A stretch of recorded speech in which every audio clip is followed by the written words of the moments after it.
Welcome, friends, to Tanked Up, the podcast, all about video games and beer. One of your hosts, Ben, here with Lucy. Hi, Ben. You're Hey, back. And you're alive. Absolutely. We didn't think you'd make it. Oh, just consumed by children or something. Or... Yeah, we were making arrangements to basically shut it all down because we have no structure when it's just me and Adil. So, yeah, we're going to burn it to the ground. So Perfect. We had the lit match, but you're back. So. Yeah, exactly. I came and blew it out, unfortunately. Yeah. Yes, I mean, I almost didn't survive. I went in the sea, and then the next day there was news put out of basically an alert to say don't go in the sea because there's been a sewage spill. Of so course, please don't it's go never in a the sea. tsunami or anything on these No, shores not or quite, anything, not but quite. it's always about sewage. Yeah. Yep. And it was like, oh, no I'm sharks, glad we no went riptides. in yesterday when the sewage had spilled, and it's only now, the next day, that you're telling everybody. I seem to be okay. Everyone seems to be that's healthy. good. So no diphtheria or cholera. No, not quite. Okay. I mean, when I did my drains out the back from my house, I obviously became immune to cholera, so it's fine. I can swim in as much sewage as I like. It's okay. Is this your origin story? Just another head is suddenly like coming out the side of my neck or something. Yeah. It's this side, so people can't see it. It's here. It's just there. You're halfway to being Killer Croc. I'm going to drink a beer. Good. I'll bring that back down to normal levels. Take all the sewage places. I am going to drink Axe Edge from Buxton Brewery. Haven't drank a Buxton beer in a long time. I was in the supermarket the other day picking up some beers, and I saw this. I'm like, it says it's 6.8%. I don't remember it being 6.8%. Has that changed, or is that has it always been that? We just never realised. Yeah, because I had the same reaction because I saw a Buxton beer and I was like, oh, I haven't had Buxton in ages. Let me pick up this one. I can't remember if I paid much attention to the name or the percentage. I was like, okay, one Buxton beer, a lot of them are like hovering 4 or 5%. Pick up that one, and yeah, it was Axe Edge, and I was like, has Axe Edge always? Same reaction. I was like, has Axe Edge always been this strong? So maybe, but yeah, I had it recently as well. It's been around for a long time. Yeah. Yes. Yeah. A little bit of flavour text. Our refreshingly hoppy, grapefruity flagship IPA is named after a moor close to England's highest village and was once roamed by some pretty edgy characters, including counterfeiters, prize fighters, and hawkers, and maybe still is. If you're an exploring type, always ready to take the path less trodden, you found your tribe with Buxton Brewery, where adventures always brewing. Okay. There we go. So most people have probably seen that. It's had a redesign, maybe a couple of years, sort of thing. But yeah, that's what it looks like now. It's only me drinking this evening, so I'll just go straight into the beer, I suppose. It's got a little bit of haze to it, not much. You can't quite see my thumb through the glass on camera. I can see my finger very slightly on the other side, just. It is quite grapefruity on the nose, as you would expect. Quite carbonated when I poured, but that's dissipated pretty quickly in there.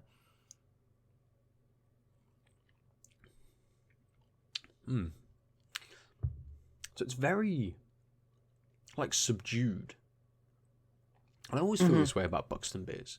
Yes. They're all quite subdued flavours. They're not big, punch you in the face. There's a lot going on, but it is not a heavy hit of flavour.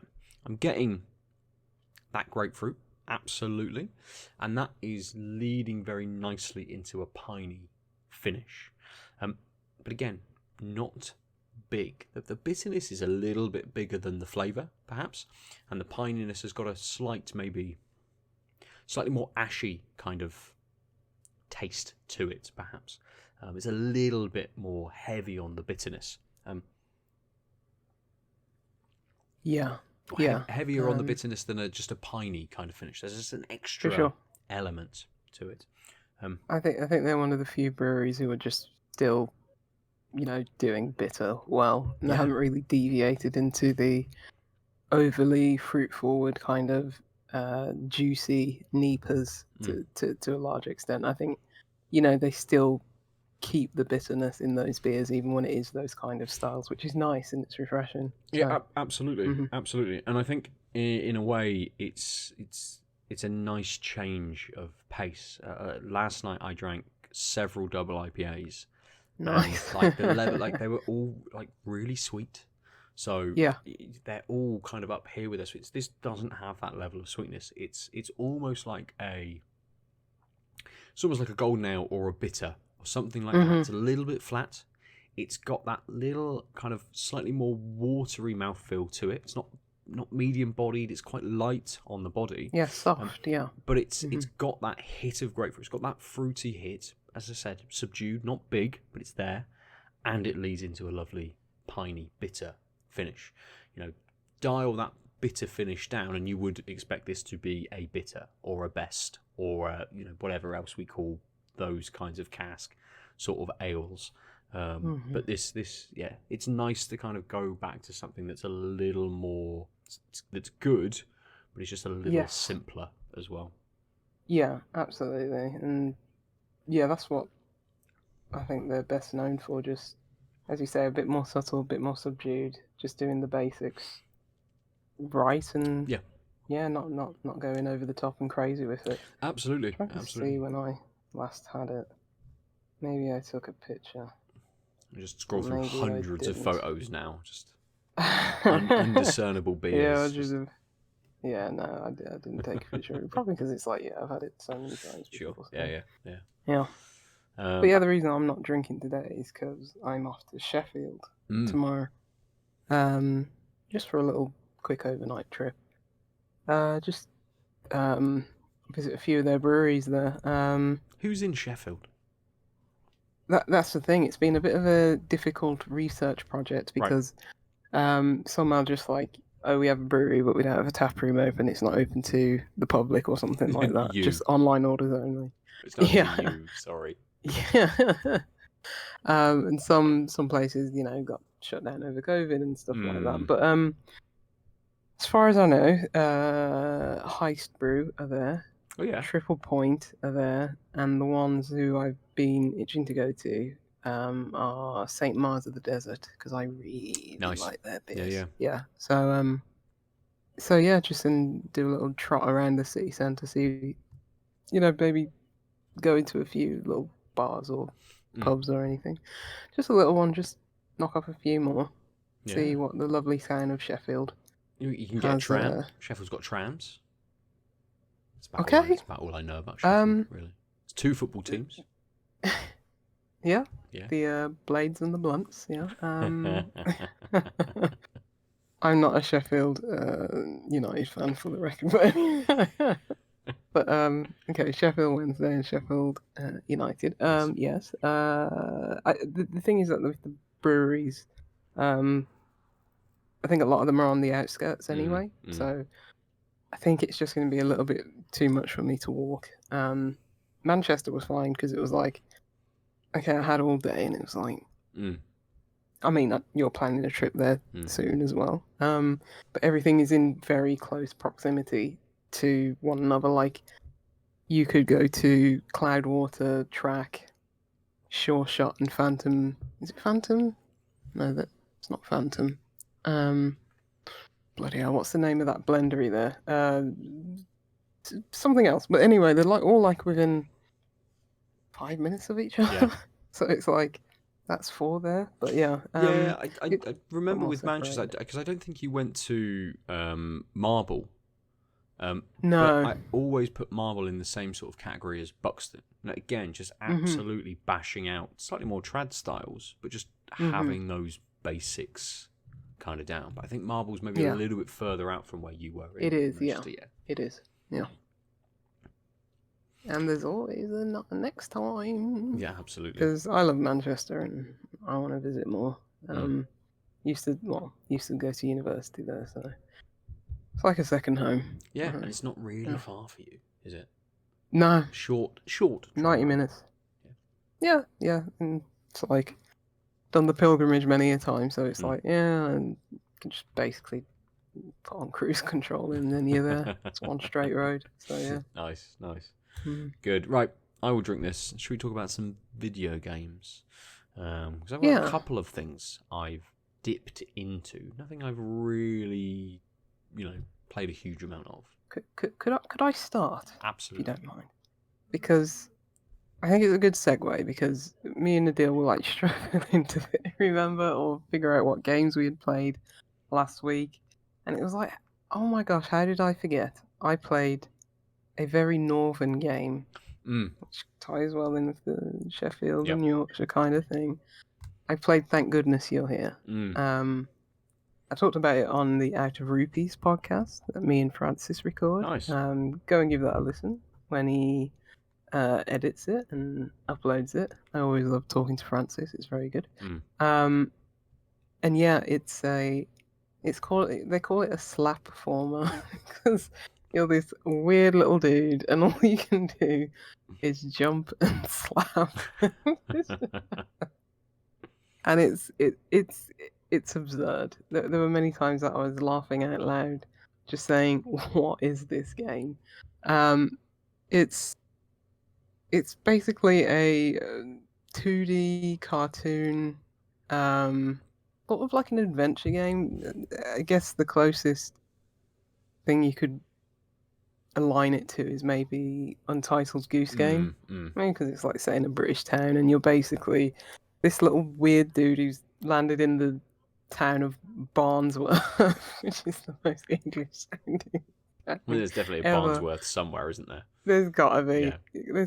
There has to be. And yeah, it's like, oh, everyone's like, thank goodness you're here, and it's basically a sort of like Rube Goldberg machine of like, oh, we need you to go and talk to the locksmith at the bar to open up the chip shop, but the deep fat fryer's broken, so we need you to go to the farm and get this fertilizer and all this and all that. So it's basically all these fetch quests that you have to do, and it's just task after task after task in this very enclosed little nut. The art's great, the animation's great, and it's just filled with like absurdist British humor. Very, very tongue-in-cheek, very, very crude, very a lot of double entendres, That's how they speak in the north, only in double entendres. That's it. Yeah, so a lot of swearing, a lot of cursing. It's just in the nicest way possible. It's very true to the north of England, where it's just like, oh, it's a little town. Everyone knows who you are and knows everybody else, and it's like, oh, need to help Gemma open her fish and chip shop. And yeah, it's just so crude and over the top, and there are some surreal parts as well, and it's just like, what is going on? What is this game? And I was just like enthralled through the entirety of it. I think it took me about 2.5, 3 hours to get through, and I played it in one sitting because I was just, laughing and just thinking, what nonsense is going to happen next? It's just bizarre, and it's very, very good. Nice. How long was it? 2.5, 3 hours. Okay. Like, not long at all. And yeah, it's I never hit any like snags because, as I say, there's only two things you can do. You can slap and jump. Yeah. And there's different contexts where you might have to figure things out and stuff like that. But and slight puzzle elements and platforming. But it is just really like, best way I can say it is a playable cartoon. There's not really any friction. It's basically just there to be a run of gags and slapstick humor that you play through. It's really good, really colourful, really good. Yeah, very well, as Francis said, very Monty Python-esque. That kind of humor. So nice. It's good. really good. Yeah, it's really good. Amazing. What did you play it on? Is it a PC? Yeah, Steam Deck. Yeah. Yeah. It's good. Great. I do like the very cartoony kind of art style. Everyone kind of, they're all caricatures as such. But I see lots of, obviously it's Yorkshire, I see lots of white people, but you're this little yellow man. Yeah, everyone's either white or there's the odd brown person, and then you're yellow, and there's different times where you're like huge, and there's different times where you're like the tiniest thing in the room, where it's like, oh, you're small enough to fit inside a human body, and wow. Yeah, and the perspective changes. That's why it's like just so ridiculous and so weird. Like there's a part in it where you go to the supermarket and there's basically a whole colony of ants, not ants, rats, like living up there, and you go to their hideout and stuff, and there's like rat propaganda written on the walls. It's like it's just weird. It's just there's too many things where it's just like, what is this? Why is this? What? And yeah, the voice acting is fantastic. It's got Matt Berry in it. Pedigree. Yes. I assume doing a Matt Berry voice. Yeah. Yeah. Yeah, and it's got very good accents, not just from that region, right? Got accents that are a bit further north, some Scottish and stuff like that, and it's all just very well done. So yeah, go play it. It's stupid. It's stupid, but very well done. I see. It's about. It's on Steam. It's $15.99.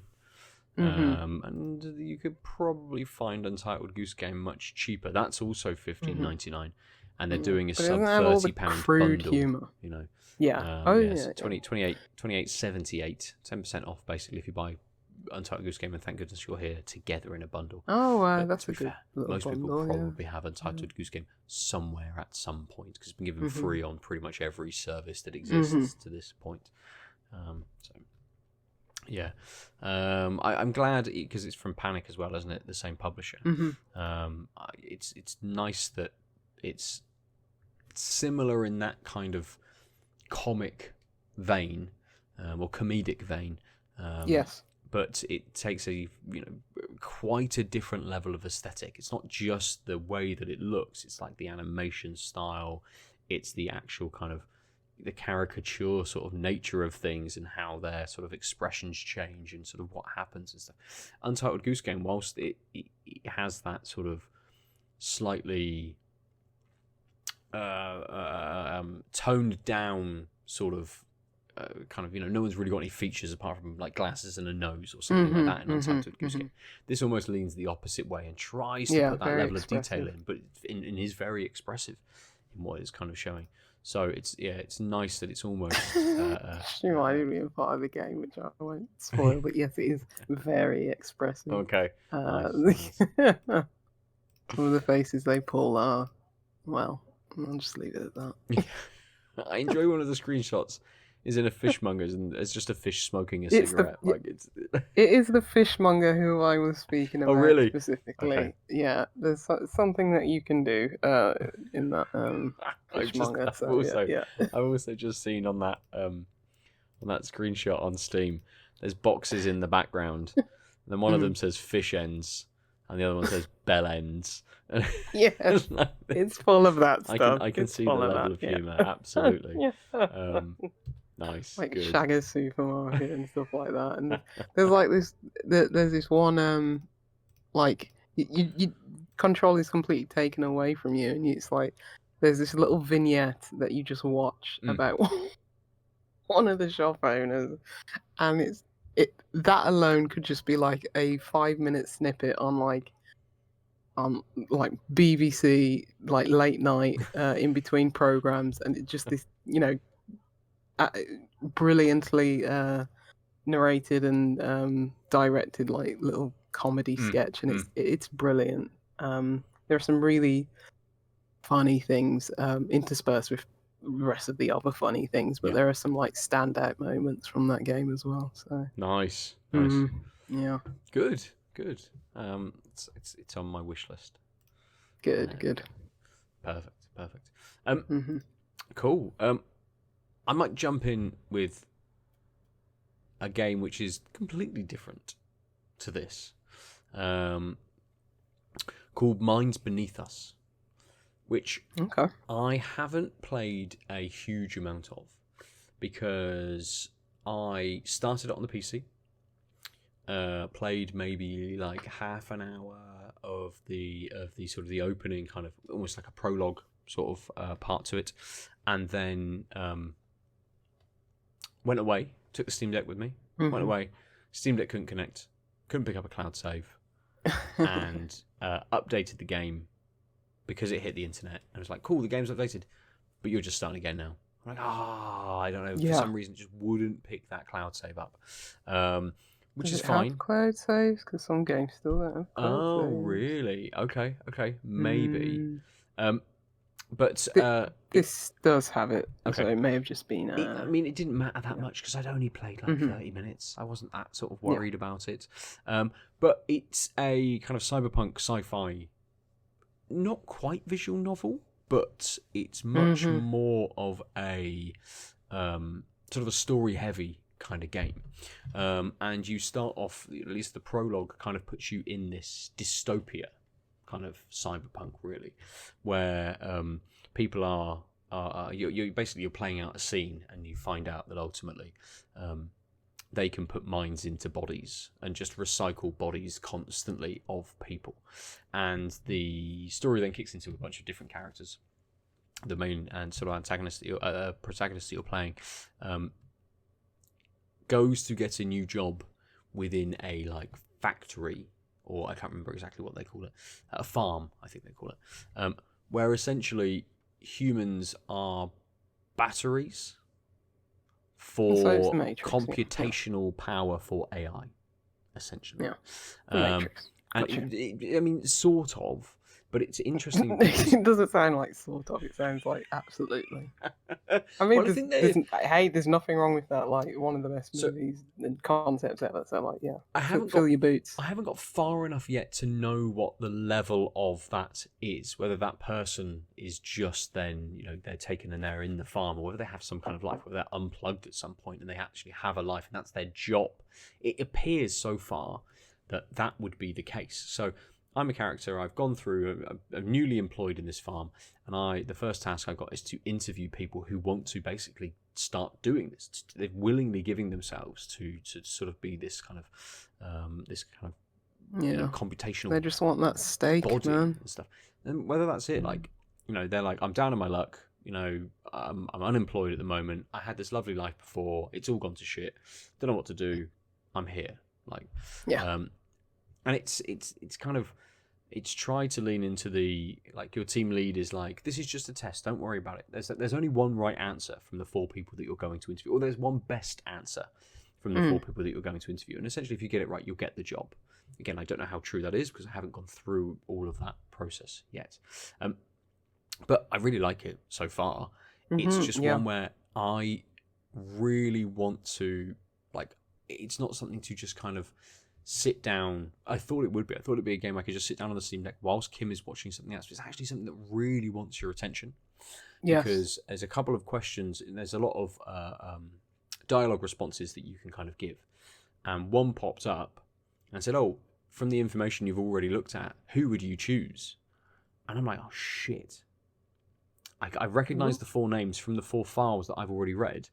One of them absolutely said 10 out of 10. And I'm like, it's either this one or it's this one. I can't quite remember. And I picked one, and the character was like, oh no, it was the other one. I'm like, right, okay. I don't know how much, because I know there's multiple endings for the game. I don't know how much it's reading for me to be like, okay, am I going to get a bad ending? And again, that doesn't really matter to me. The ending is the ending of the experience that I've had. But you'd prefer it would be something of your own choice rather than, I forgot because my attention was very elsewhere. much. Yeah. And so it's a kind of game that makes me feel like I want to sit there with a notebook and be like, cool, I've read through the information. This is the thing. This is the takeaway for it. And, there's a couple of things where, to get out of a door, you needed a passcode, so you've got to search around the environment. So not quite point and click. There's a little bit of an element to that as well, where you can explore objects and things like that to be able to get information and stuff. So it's intriguing. It's kind of mixing a bit of point and click. It's mixing a very story-heavy kind of element to it.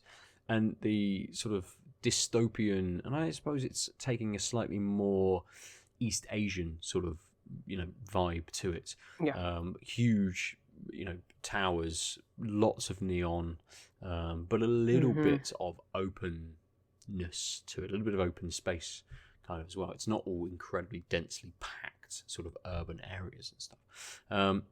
But yeah, it looks great. It sounds great. The soundtrack so far and the sound design's been really good. I really want to get back into it, but it's like, when will I have just an hour? I'm happy to play just like an hour, and then play another hour, and then play another hour. Then you'll probably be hooked at that point. Well, to be fair, or the other. Yeah. But yeah, it's been on my Steam wish list because it's got a great art style. And yeah, it seems one very interesting concept. So yeah, I've just been a bit tongue-in-cheek with the Matrix kind of thing. But apparently it's 14 hours. Okay. So it's quite beefy. Nice. I don't know how long I've played, because on the Steam Deck, it tells me I've played 400 hours. Because, of course, I have just paused it and then just made the Steam Deck go into sleep mode. Yeah, usually it balances itself out, and it because sometimes it's like, it'll pop up suddenly with like 200 hours. It's like, okay, because I haven't touched my Steam Deck, and then it's just like, oh no, actually it goes back down to 5. Oh, okay. It's like, right. That makes sense. So yeah, nice. Yeah, I've noticed that about the Steam Deck. Well, maybe now I'm back.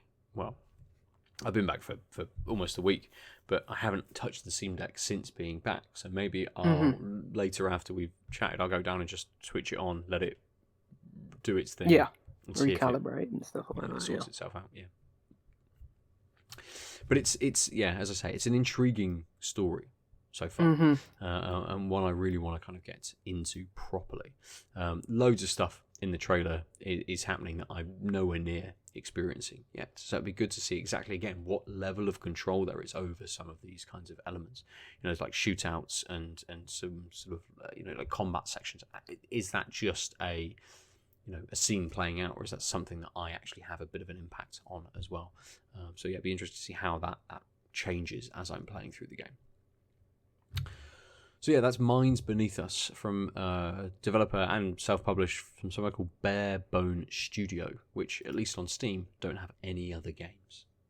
So debut title maybe. Debut. Interesting. I mean, very well made. If it is, looks great. Looks great. Sounds great. Plays quite seamlessly. I've had no snags, no issues at all with any of it. Now almost a month after release, so I released at the end of July. But enjoying it so far. Good.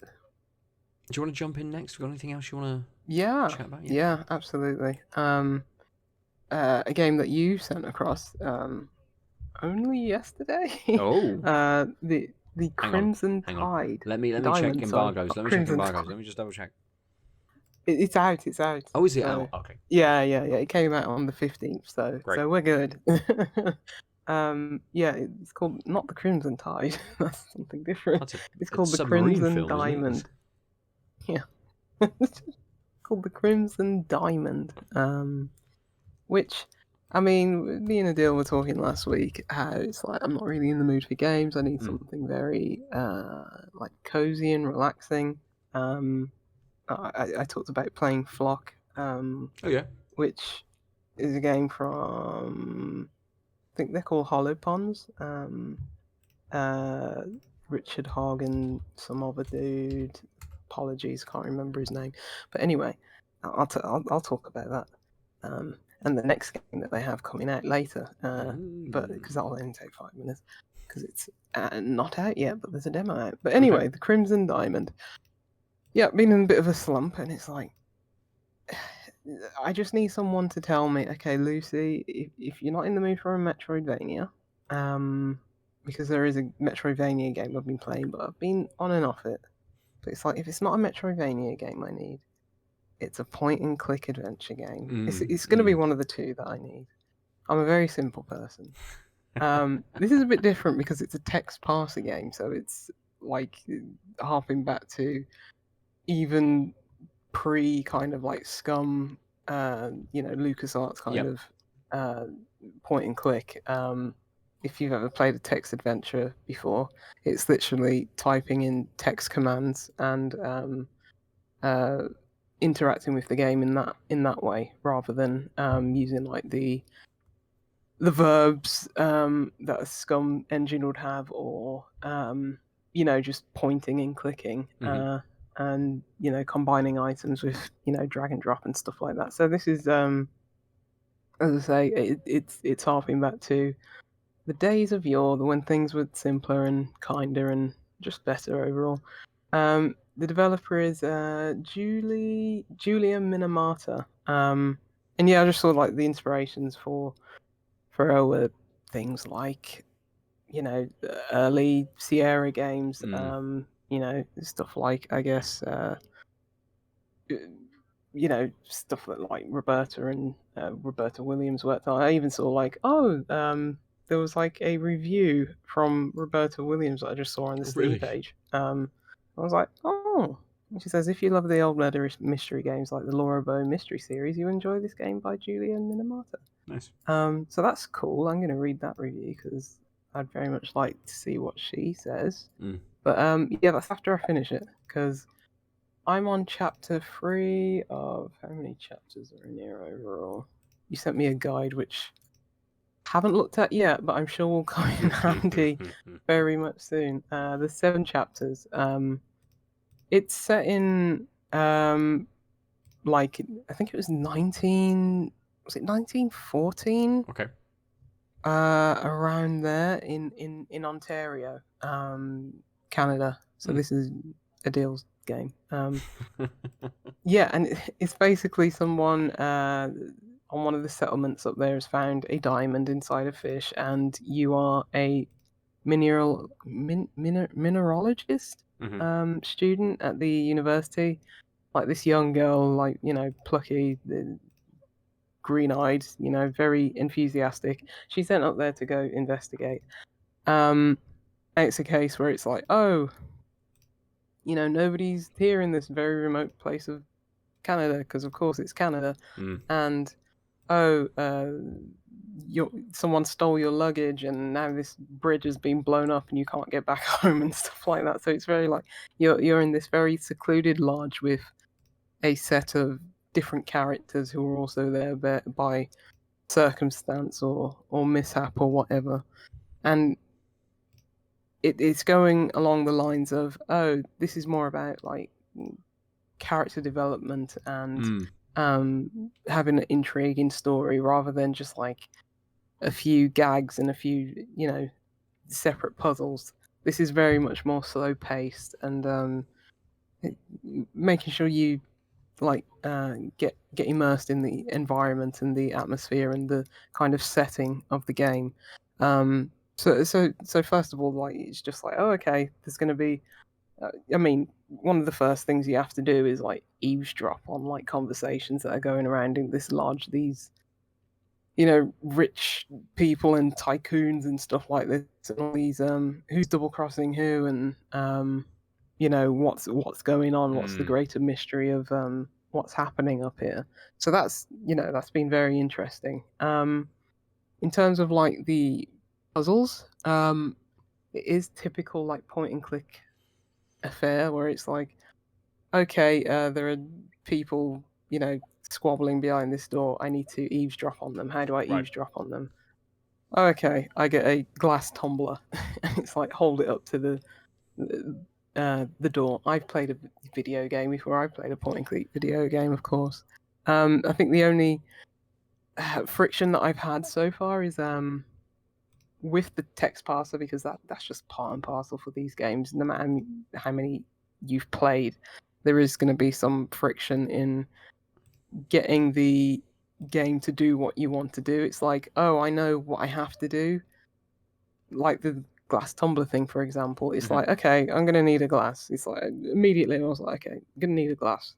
Or like 2 cups and a string or something like that. It's like, I'm going to need the glass, but it's like, oh, okay, which which glass do I go get? And it's like, oh, can't get it from like the lounge or whatever, the dining room, because it's a set. And it's like, but there's glasses right there, and it's like, oh, okay, I have to go into a different room and get this very specific glass or something like that. And it's, I think they've accounted for like a lot of disparities in what you type and what can actually be done. That was going to be my big question with it.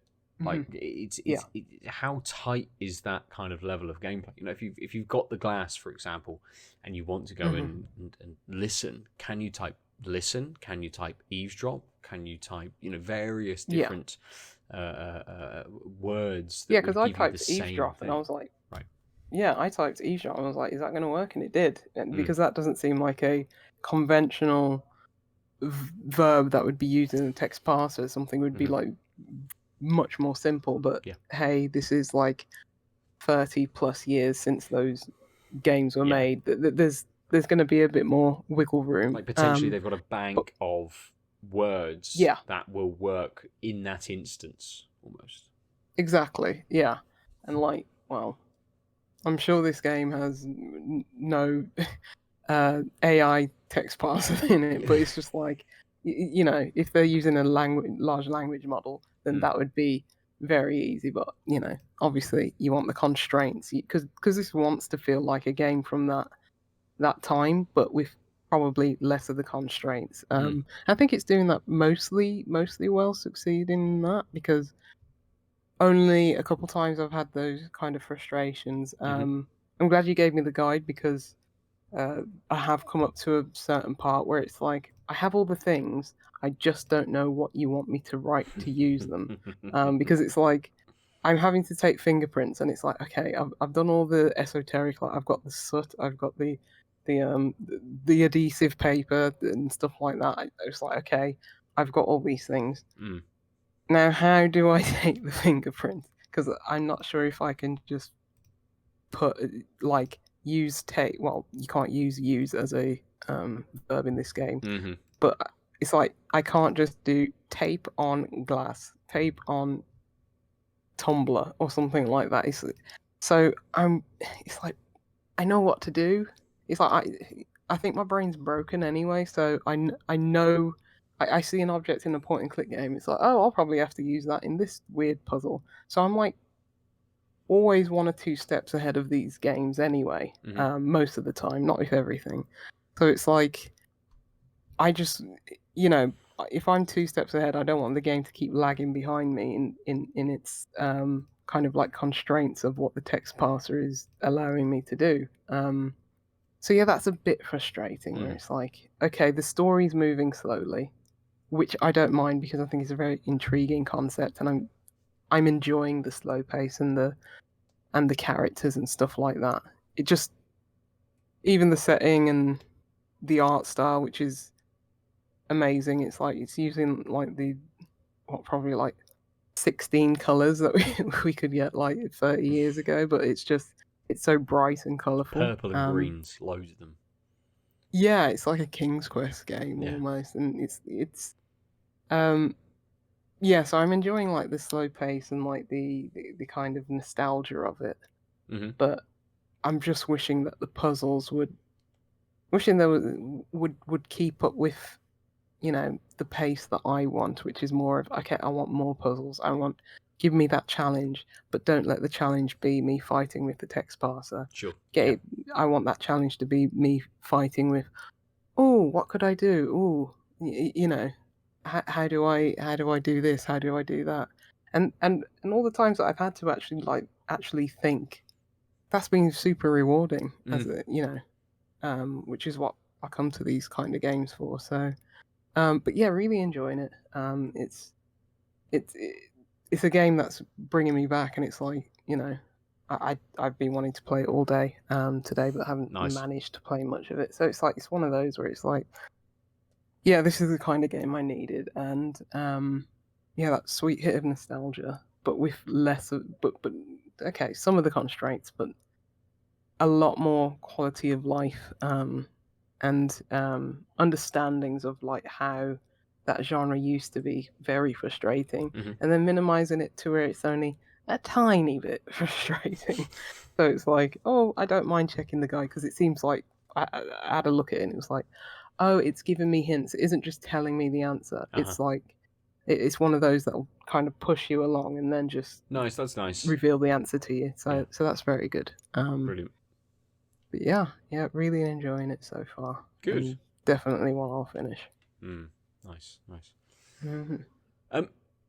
I might move to a game that I didn't enjoy very much. Oh dear. I have it. It's not. It's a game that's not out. I got a preview code for a game called Nowhere, which also now has a demo on Steam. I've had the code for a few weeks, but I've only just got to it last week.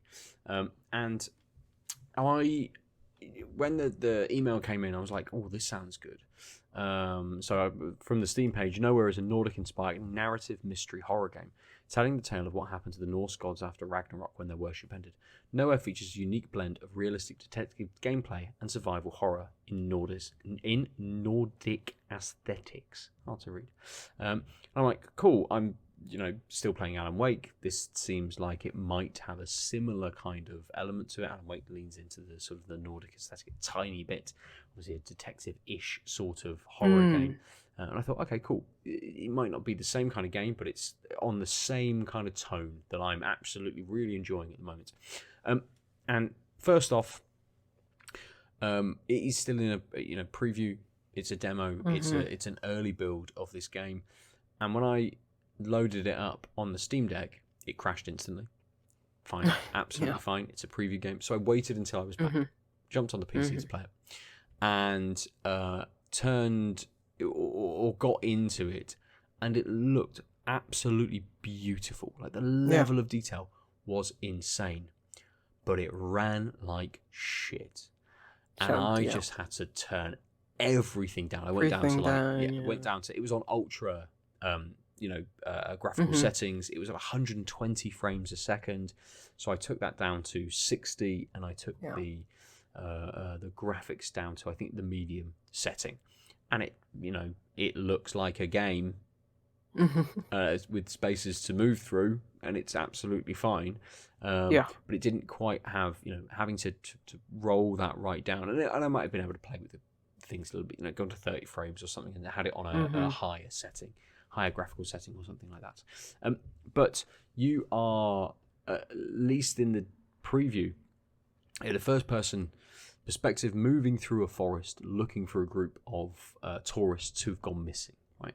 And you're basically moving around, picking up lots of items off the floor, picking up photos that have been taken, trying to unravel maybe what has happened to these people, to follow the clues that they're sort of leaving for you. And it first sort of starts off, at least in this section, unfortunately just a little bit boring.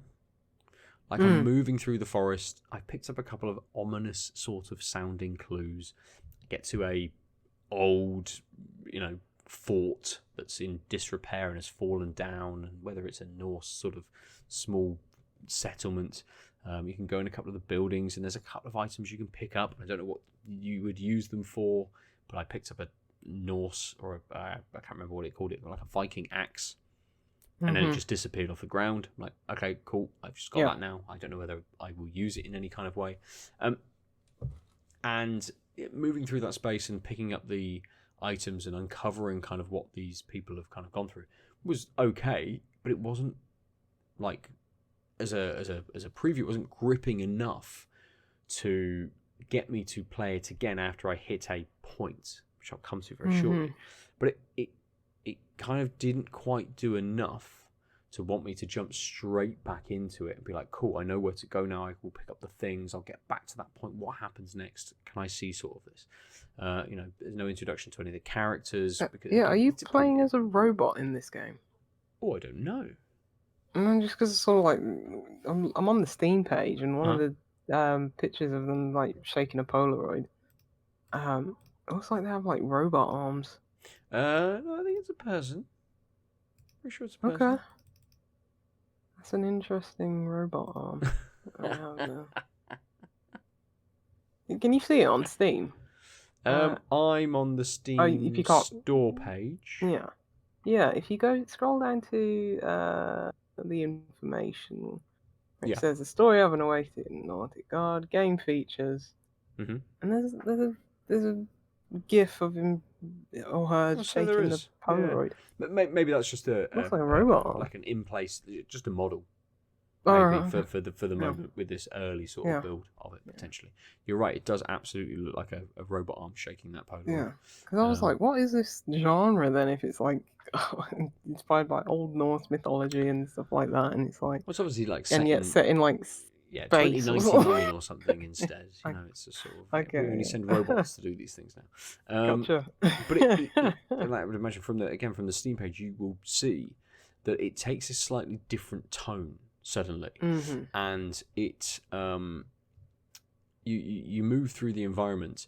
And I don't know what triggered it, whether it was something I read, whether it was just something that would have happened. But I got to this totem, and there's this like body knelt in front of it, and it suddenly just set on fire, and everything, like the background went red. And I don't know if you remember a game from several years ago now called like Betrayer, which was a first-person sort of horror game where everything was basically black and white, all red, when the enemies were kind of like coming towards you and stuff, and you shifted between those two kind of worlds. But with this, it shifts that aesthetic for you. So suddenly, like, it came up, and I'm like, oh shit, stuff's going to happen. I don't know what's going to happen, but stuff's going to happen. And I picked up this item off the floor to read. And as I read through it, I'm like, okay, I'll take the information in. Great. I think this must be one of the tourists in front of this totem. I don't know. But some things flashed up saying like backpack and stuff like that were on the ground that I hadn't yet picked up.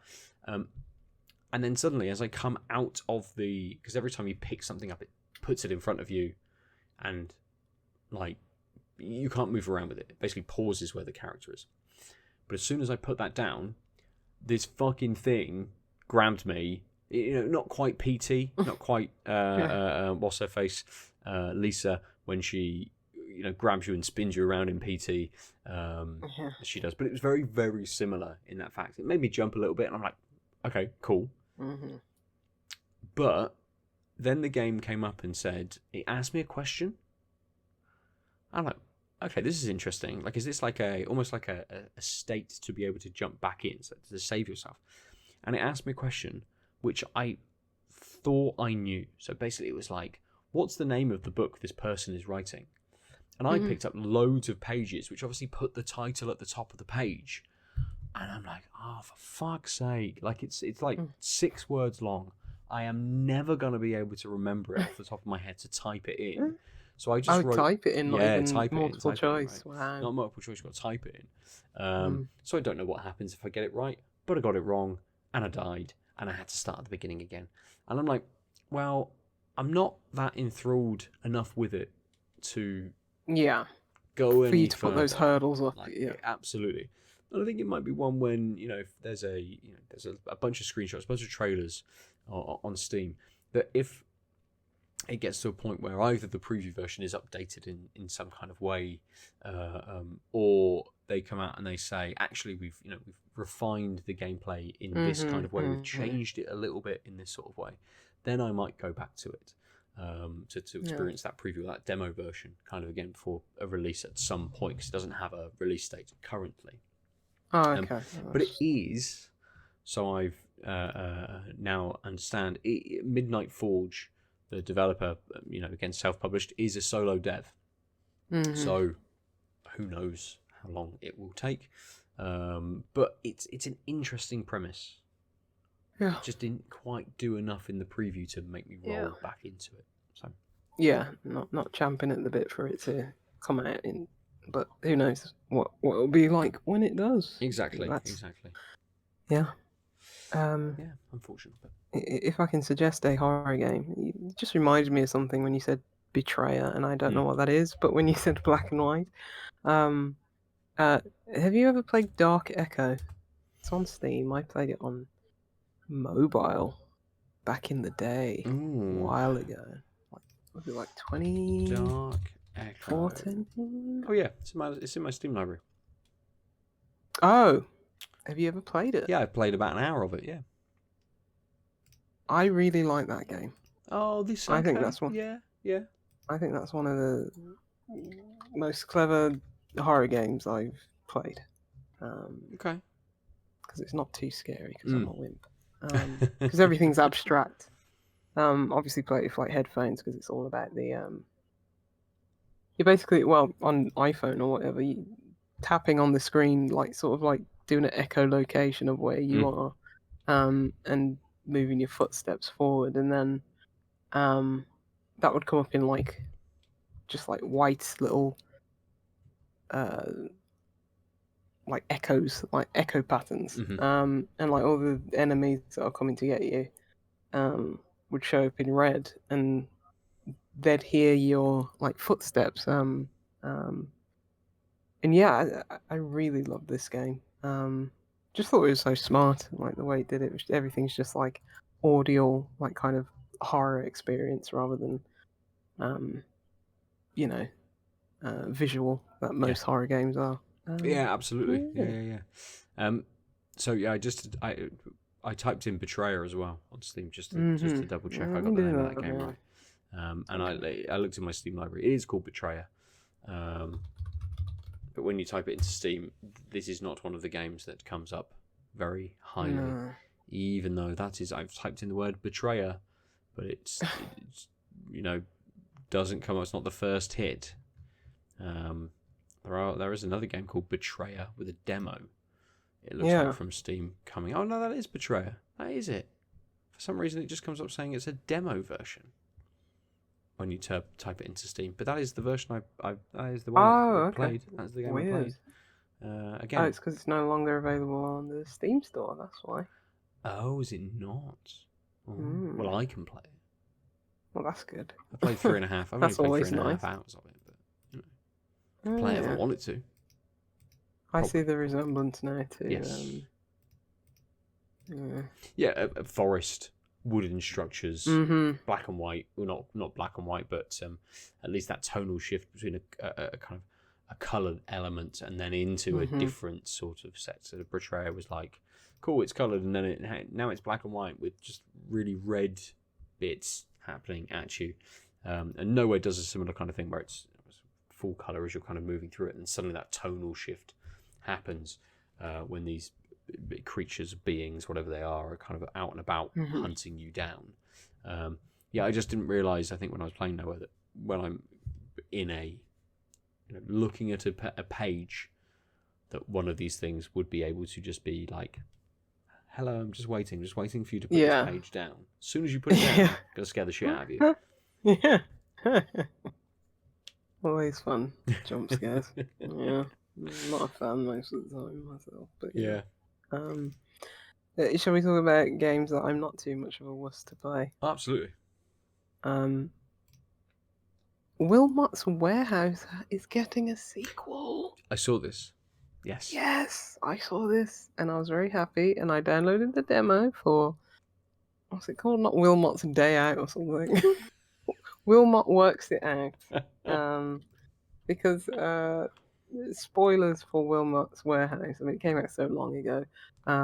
It's about you working in a warehouse, and it's all about like how you arrange things and how you organize things. He gets laid off from the Amazon warehouse. Okay.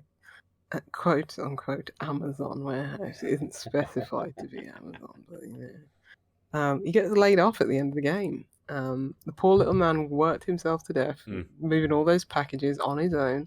In the end, they're just bringing a robot to replace him.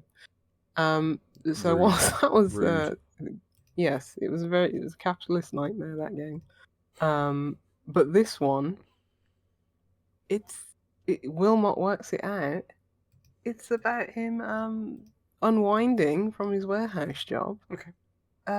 Building puzzles, making puzzles, and nice. hanging them on his walls. Yeah, it's like. So is it set it's set at the same time as Wilmot's Warehouse, but it's in his downtime? I imagine so. Yeah, I'm not sure about the timeline and the law, but it says that he likes to unwind from sorting out a warehouse by sorting out puzzle pieces. So I'm guessing it's running concurrently to the events that happen in Wilmot's Warehouse. Yep. I hope the story is that it does run concurrently, and then he gets laid off from the warehouse, and then he just opens up his own art gallery or something like that, or he makes puzzles nice. for a living. Yeah. That would be nice. But yeah, it's very much the same kind of you're picking up tiles and moving them around. It's very much less on the kind of at the moment I played the demo, which is only like 15 minutes long. Mm-hmm. I think I did about 4, 5, 6 puzzles. Okay. But yeah, each tile is like one piece of a bigger puzzle, and then you have to arrange them and slot them in, and it's got a really nice tactile feel to it, like when you put 2 puzzle pieces together that are the right that match, that connect to each other, and it goes like it just has a little and like just comes together real nice. And yeah, I don't know if it's gonna have there wasn't much complexity to the first game, but I don't know if this is just simply gonna be okay, your house gets bigger because there are more puzzle pieces, and because you were basically against the clock in the first game, and it was all about, okay, how do I organize these things in a efficient way where I can get to them as quick as possible, and like doing your little routes and having enough space and alleyways and stuff like that. So I don't know if this is going to have that same kind of like pressure and friction from a gameplay point of view. This might just be you just making puzzles, and that is fine by me, because I haven't quite got into the Steam puzzle, like kind of not hellhole, that's wrong. kind of a term, kind of niche, where there are games where it's like, oh, you're just doing a puzzle in a virtual room, but it's like puzzle pieces, like sort of like, oh, you're doing like DIY painting of figurines, or or you're doing little miniature kits within Steam. You're not doing the physical thing. You're doing it within Steam. You're doing puzzles in a fake virtual house in a virtual world where it's like, okay, I don't have the space in real life for puzzles, but what happens if I just did them in a fake virtual house, fake virtual puzzles? I mean, there's nothing wrong with it. I think it's fantastic. Like, okay, I don't have enough money or space for, I don't know, miniature trains. Why don't I buy the miniature train game on Steam or something like that? So I get it, and I think it's brilliant. I'm just being a little tongue in cheek, but yeah, I haven't gone down that route yet. So I'm hoping this isn't the gateway drug for that. I hope this can just be like the thing that keeps me away. Like the cigarettes. Like, I don't do drugs because cigarettes taste bad. I hope Wilmot keeps you sane. Essentially, is the third game in this series.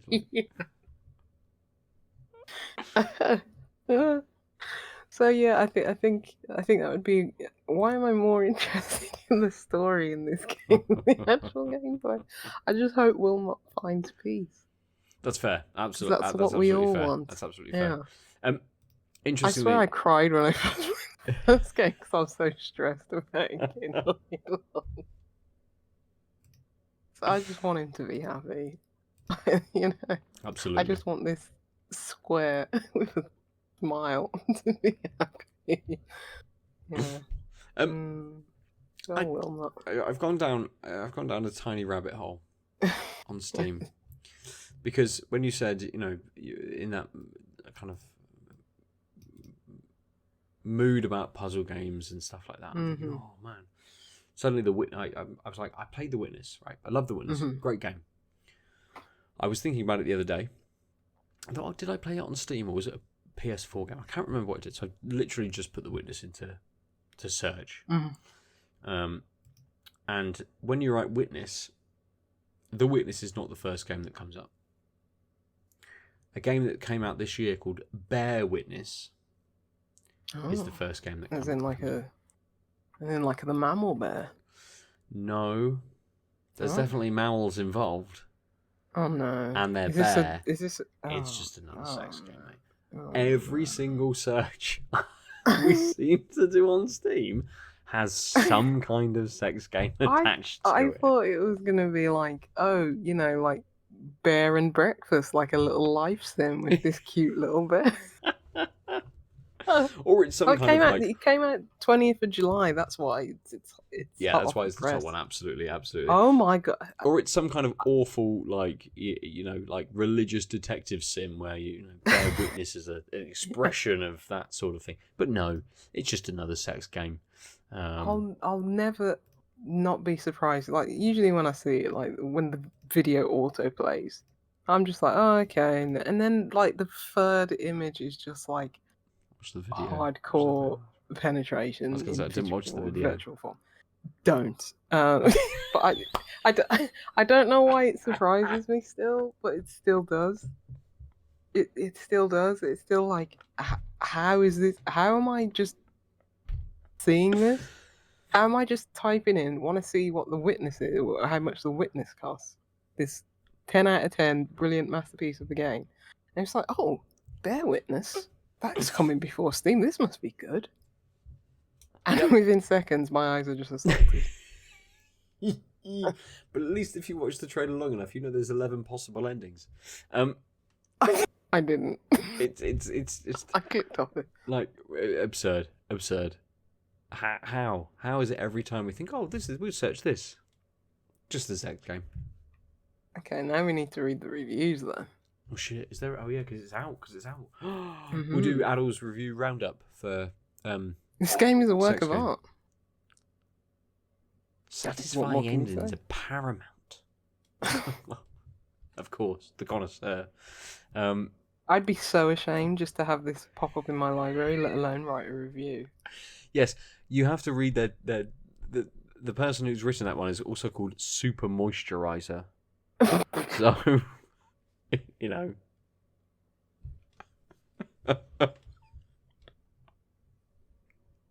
I don't think they're worried about what comes up in their Steam library, Lucy. I think they're very well aware of the company they probably keep on Steam. I mean, it's very positive. The reviews are very positive, as I would imagine games like this probably do get very positive reviews. There's one that says, "The good, very good quality, 9 out of 10. Story is a good-ish, 7 out of 10. Women look attractive, 8 out of 10. Sex scenes are average to goodish, 7 out of 10. It has sex scene gallery." I'm sorry, but like anyone who's writing a review for this game should be on the FBI most wanted list. But we haven't finished yet, Lucy. Hang on. Wait till you hear the full review and then you'll realise the level. I mean, you're right. Absolutely. It's the way the next one. The next one reads. This is a positive. Choices matter. People usually like that.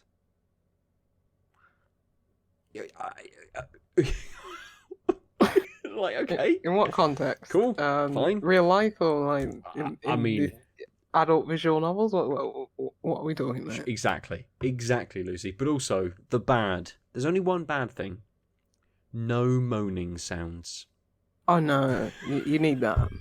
You need the whole package. I mean, otherwise sure. It's just. But no, but is there any sound in the game? Because this is a game that I could absolutely understand if there was zero sound. No. One of the positives is it has nice music. But no VA? Well, I mean, there might be, but not for moaning, at least. Well, that just takes you out of the experience, doesn't it? Oh my god. Yeah, I'm just reading some of these, and this is like... I'm not afraid to admit that I teared up in most of the concluding storylines. No way. To me, that is the mark of it. I'm guessing AVN is adult visual novel that does something really well. I cannot wait to see what these guys do next. I own over 100 adult games. Okay, lock this person up. Lock them up. Find out who Crix Zavar is and just lock them up. Oh dear. 16.4 hours. Wow. What was the one I read? Only 3.1. Well, Rookie numbers. Well, when you own over 100, you probably get desensitized after a while, don't you? Just experienced every ending, and they get to exactly why they're teary, because they're so tired, because all they're doing is playing fucking visual novels. They're not sleeping enough. Come on. Yeah, I mean, there's one here, 12.9 I get it, but hours. I don't. Yeah. Sure. The game made me realise one girlfriend is no longer enough. I need 3+ now. In real life, or? Yeah. Good luck. Yeah. Good luck. It's not happening for you, mate. Finding one one is a part was stretch. pretty fucking tough. Like, yeah. I'm a beta tester for this title. I wonder what that's like. Imagine it's the robot arms again, Lucy. It's just the robots fucking banging back and forth. I want to see the patch notes for this game. No longer Mrs. Hole when prompted to do so. Upgraded jiggle physics. Like almost every single patch note. Just they've upgraded it every time. Oh man. I would love to see the patch notes on a game like this. Would love it. I bet it's just boring stuff like updated shaders. Yeah, probably, absolutely, yeah. I do like this review. Only left about a week ago. 15 hours into the game. Great game. Hot, sexy ladies. Nice endings. Wish the endings were complete. Okay, interesting. Maybe they're not. Also wish there was a harem ending. You're getting quite specific in your reviews. Wish every game ended in a harem ending. That's how I wanted Animal Crossing to end, life, but you know. Where does the where does the curtain change? What's? I mean, yeah, okay. It's just very uncanny valley a bit. Like these people look like they're made out of porcelain. I mean, that's the weird thing about these games, right? They're not like they are very video gamey games in terms of the visual. They're incredibly like non. It's really uncanny valley. I mean, for me, it is. It is, but it's like a weird version of it. Mm-hmm. It's like almost a satirical version of it, right? Yeah, true. It's like if Black Mirror were to do a adult visual novel, this is what it would look like. Yes. Not just because this is what they look like, but because it's also an incredibly satirical way for them to look. Yeah. Yeah. Well, there we go. That's Bear Witness. This woman has no pores. Like she has no skin pores. None of these people do. There's one with lots of freckles. Like the Instagram filter turned up to like 12. Absolutely. Yeah. Smooth skin motherfuckers. Yeah. Oh, she has freckles. That's something, I guess. That's it. But they're like the most perfect freckles I've ever seen. It's where they've just done them on one side and they just mirrored it exactly. Yeah. Well, they look like they're having fun, these people. That's good. Yeah, I won't yuck anyone's yum. That's exactly they are. Live your life. As long as they're not hurting anybody, they're just enjoying their adult visual novels. Exactly, Lucy. We all have our vices. Yes, mine are just not this weird.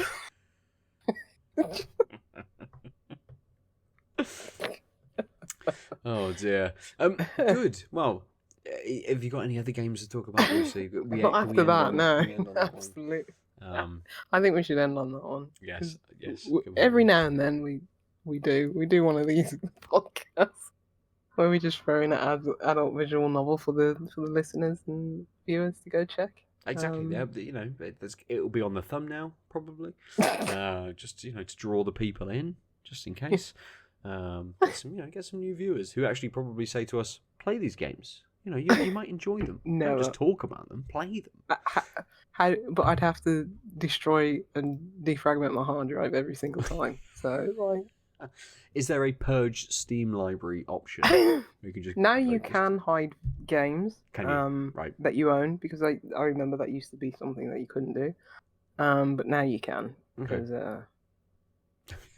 I've never had the need to. Fortunately, potentially might look on your Steam library. Yeah. Like I don't think I show what I played to people because I think a game that I played for a review copy basically said, please put your, lots of them say put your Thing on profile private, to private. Mm-hmm. I don't think I ever changed it back, to be fair.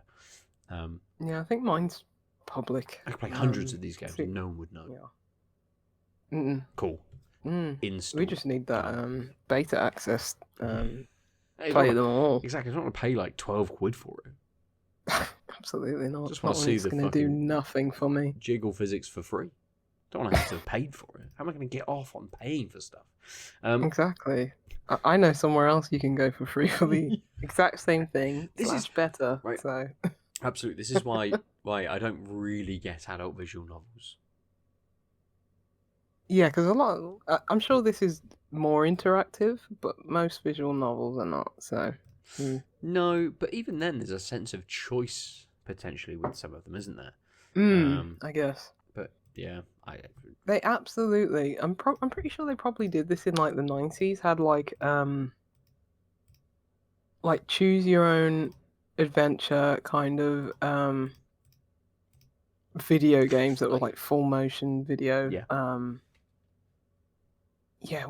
There was Tender Love and Care. That was a hilarious thing. Is that actually the name of the game? Yes. Tender Loving Care. Tender Loving Care, yes. Yeah. It's only $4.79. Let's have a look at it. this. It had the guy from it's William Hurt. Alien. Yes. Yes, he was in it. This game is absolutely hilarious. No. Oh, she's about to unbutton her dress. What's going on? Yeah. And she's just John in a Hurt, bra. Yeah. John Hurt. Yeah. Yes. So this is what they had in the 90s, and they had quite a few of these games. So I guess it's the same thing, but maybe we'll just look back in another 20 years and just laugh at those games. This was published by Night Dive. Yeah, they I think they re-enhanced it and made it so it's runnable because it was like, God, what even was this on originally? So, do you want to play Turok or do you want to play Tender Loving Care? It's only it's just the two. That's the option. Yeah. Honestly, this was a thing. Quite the piece of art. Do I have £5 to spend just on this experience? Yes. Or wait till it's historical low. It's been 71 pence. So. Wow. Okay. Maybe wait for that. I put it on my wish. I'll wait till it's that low price. Fucking hell. It's incredible. I watched the Giant Bomb playthrough of it, and it's when I had like the premium subscription for a year or so. Before it lapsed, that was the video that I downloaded because I was like, I want this forever because it's amazing. Not the Quiet Man. I think that's just available on YouTube because yes, that was I want the Quiet Man. And I want Tender Loving Care. And I think it's probably like 17 gigabytes. I should just send it to you. Yeah. It's an excellent watch. Nice, good.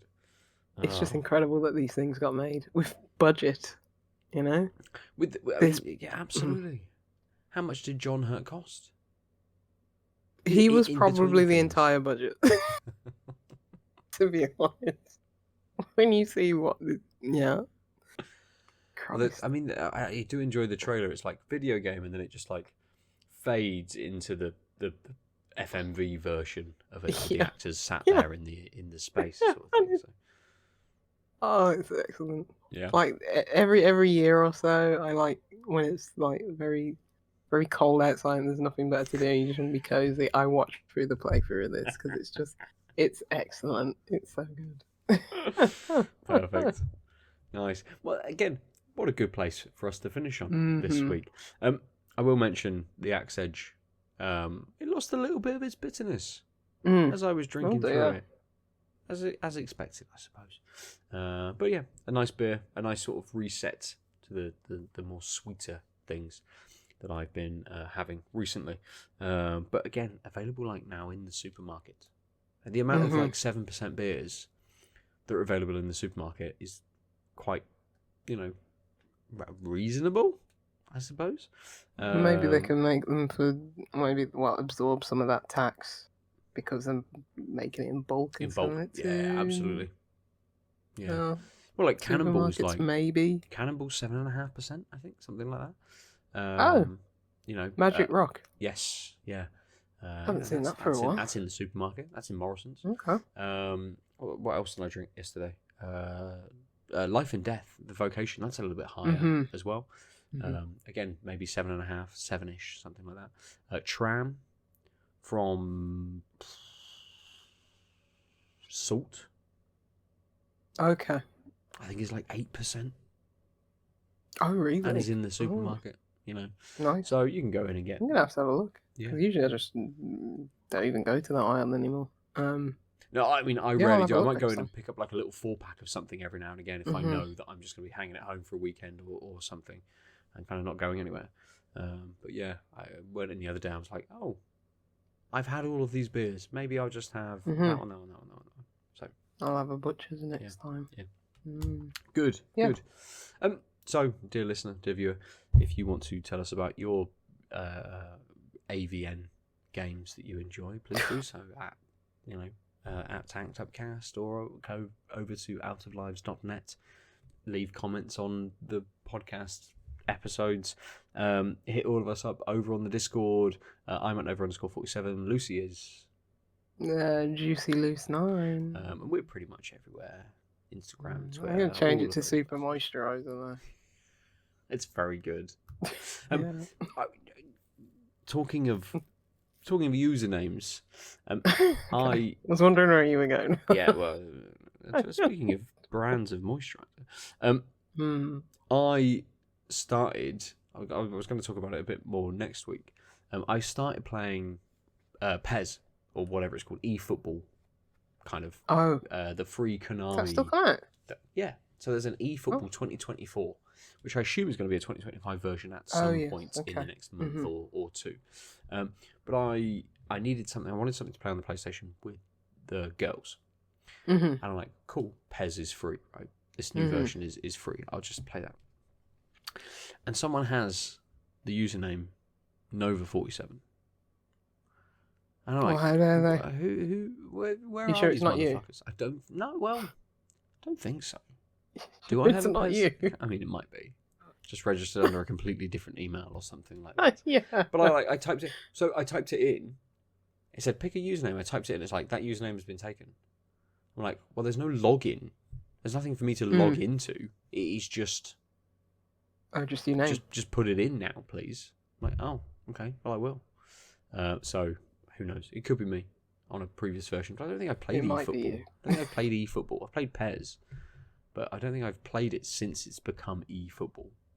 So maybe you looked at it when they had that, all those, when it first launched, the free one, where it had all the footballers and they looked like the screen paintings, just like Messi and Ronaldo were like. And it's the only officially licensed is like Boca Juniors and Celtic, and that's it. Like, yeah. Maybe, possibly. Probably. But my God, that's such a fucking menu-heavy game. I just want to play football, innit? Just want to play football. But I'll talk about it next week. It's like FIFA, where it's like, you sure you don't want FIFA Ultimate Team for like 10 pop-ups? It's like, no. Yes, ultimately eFootball is just FIFA Ultimate. Wonderful. Yes. Let's do more of this video games. Just more. There's more. Come on. Good. There's not enough pop-ups and menus and exactly that game season pass. And here's some rewards, but roll through 6 different layers of menu to get to said rewards, and then don't really know what the rewards do. Cool. There's 400 currencies in this game. Okay, fine. Who's reading that? Unless you're already in that ecosystem. Absolutely. Yeah. It's not like, again, this is one of those games that just updates constantly, right? So it was a 20 I don't know, 2021 version, 2022 version, 2023 version, 2024, you've downloaded it, it will just continuously update to the new version of that game because it's a free-to-play model. Yeah. And just patch notes will just be updated shaders, more currencies, added new currencies, and then there'll suddenly be like 400 currencies to be able to do for all of these different things. Like, we've taken away the ability to buy players. And now you have to have a defensive currency, a midfield currency, oh my God, a striker currency. Burn it all to the ground. Let's start over. The entire universe. This is ridiculous. Absolutely. And what a way to end the show. Thank you very much for joining us. We've been Tagged Up, and we'll see you soon. Goodbye. Bye. www.outoflives.net